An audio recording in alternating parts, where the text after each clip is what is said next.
So in addition to our standard menu cuts, we also do a dry aging process on our steaks. Not every steak we have is dry aged. It takes a specific spec as far as what we dry age.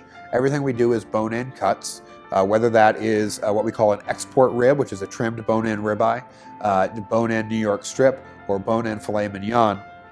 Those all go into a controlled environment that's a time-tested technique that utilizes Himalayan pink salt bricks to really ionize and purify the aging environment. We also control temperature and humidity that is monitored and data logged, so we can make sure that we have a really great, safe product that's aging properly.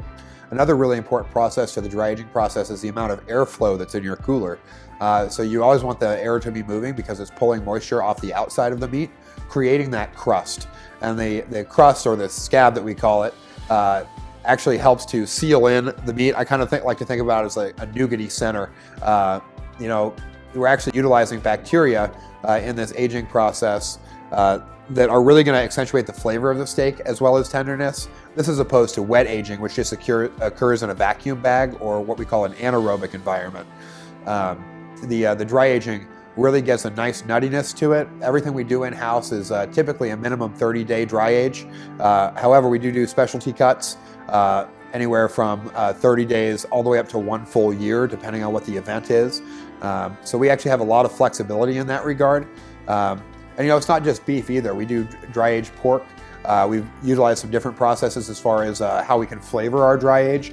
One of the things we do is a whiskey dry aged ribeye, where we actually wrap that in cloth that's soaked in bourbon through the dry aging process. So it actually kind of soaks into the meat as it's curing. The process takes a lot of time and it takes a lot of love and energy, and you end up with a lot less meat when you're finished than you had when you started. But it's totally worth it, and we strive above and beyond to make sure we have that excellent eating and cutting experience for our guests.